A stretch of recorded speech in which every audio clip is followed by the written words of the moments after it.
in this country and about 22 more, again, correct me if I'm wrong, ladies and gentlemen, the number of private institutions of higher learning.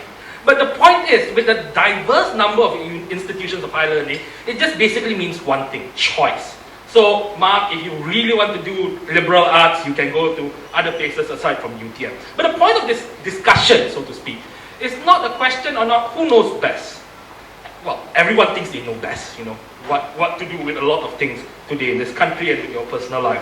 But what's important to recognize is the fact that with regards to education, the ministry recognizes, and we recognize, that the days of where a top-to-bottom leadership or top-to-bottom directives with regards to curriculum, with regards to quality assurance, such as Setara and MyQuest, those days are over where ministry can simply dictate. Where you do not empower and you do not involve universities, administrators, academicians with regards to the direction and the policy of where they want to be as a university, where they want to be as an environment for students. When you don't allow the simple common denominators in the education sphere, especially the young children who did well in SPM going to university very soon, good luck, you missed out on a lot of things. It's not a question on how many doctors can we produce or do we need enough doctors. Yes, we need a lot of doctors apparently, but the question in this debate is who gets to make those calls? Who gets to decide whether or not should we commercialize research? Who should decide whether or not a twinning program at an overseas university would serve best for the university or the students? Who should decide whether or not these curriculums are suitable for students facing the 21st, 22nd century? Who should decide these things? The National Education Blueprint does not make it an absolute, oh, it's just the ministry, oh, it's just the university. The National Education, the National Education Blueprint recognizes that everyone deserves a say and everyone should participate in this. This is where autonomy is given back to universities, given back to administrators, both within the public and private sphere. There are regulations with regards to this, and I talked about this now. But what's more important is to recognize, in the face of the 21st century challenges and how education has changed, that participation beyond people from the Ministry of Education is important. For this kind of autonomy is the one that propels innovation. No longer Malaysian universities and Malaysian students and lecturers should be told what to do. They should be asked, what can you do? Thank you. On one hand, it's a matter of choice, on the other, it's a matter of equality. We now move on to the second part of the debate on the entrepreneurship factor, how the government is promoting more students, more fresh grads to launch their own businesses. And for that, I invite the government members to take the floor. Usually, this is the time where I talk about my mother a bit.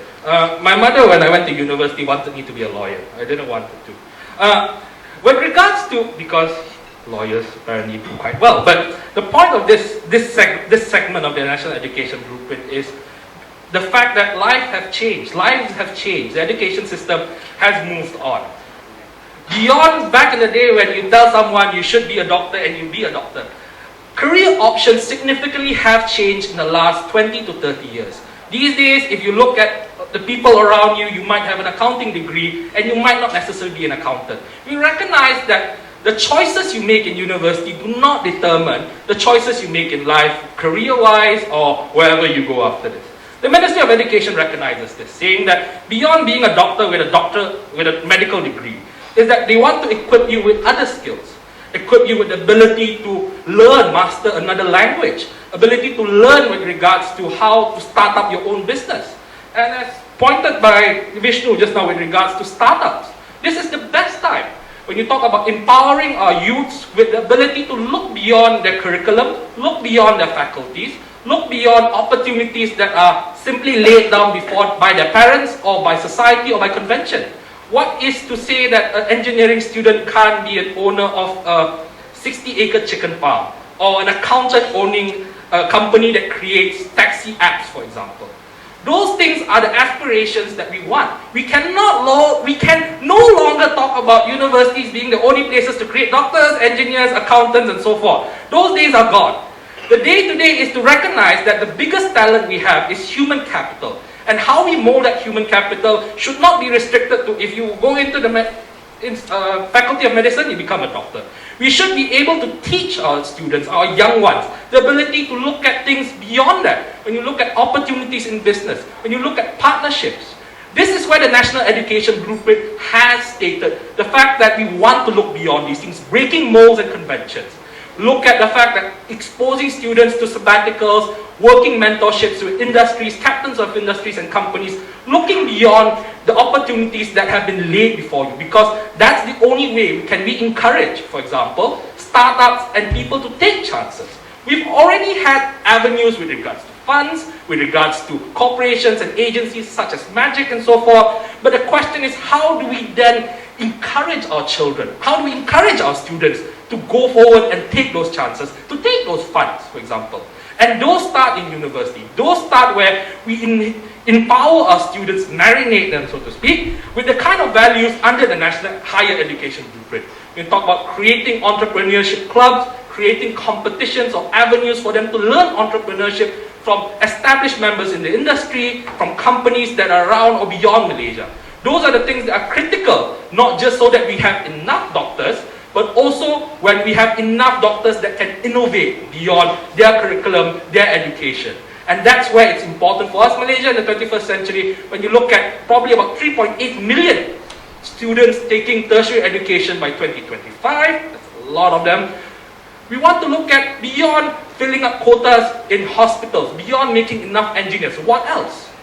We look today with regards of how many number of teachers that we have and how many of them don't simply have enough places to go to, for example. Apologies to any teachers around.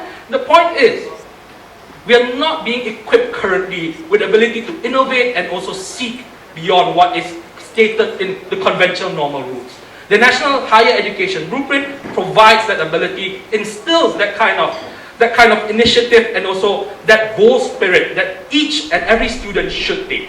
Thank you.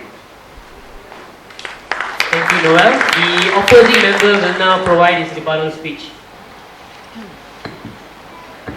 I remember when the first time Noel and I encountered this topic, the first question he ever asked me is, Mark, how do we spell entrepreneurship?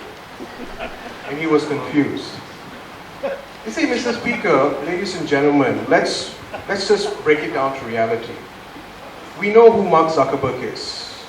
We know who Larry Page is. These are individuals, out of passion, discovered that they could do something. Entrepreneurship is not a bad thing. It's a good thing. Only if you believe in it. Only if you believe in something that you truly can fully capitalize on. Something with what Noel talked about, human capital.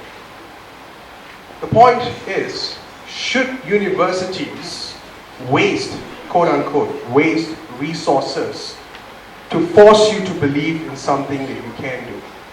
You see, entrepreneurship has a wide variety of methods in how you can achieve what you want to do. Mark Zuckerberg discovered that he could program when he was a kid. And because two individuals decided to create a profile page in Cambridge University, he decided to take it upon himself to make it something bigger. Now, universities don't provide that. They didn't provide him the incentive to do it. He gave it out by himself. Yes, it's very attractive. They make billions out of it. But the job of universities is to allocate resources to something that is more practical and understandable. Thinking ahead of yourself, having all of this PowerPoint slides of what your vision is about, your startup and what you want to contribute in the future is all fine and dandy. You can still do that. It comes from within. It cannot be taught to you. We can mention it to you, but after that, when you look at what you have in question, it's all about how far you want to take it. The National Higher Education Blueprint is going to put too much resources in telling you something you already know. So, why should we focus on that? Entrepreneurial skills exist in you already. If you have it, you can make it. No system can tell you what to do, because in the end, the education system is going to tell you how you should grow like Mark Zuckerberg, which is wrong. Why? Because it's attractive in wealth, but not attractive in the practicalities of it.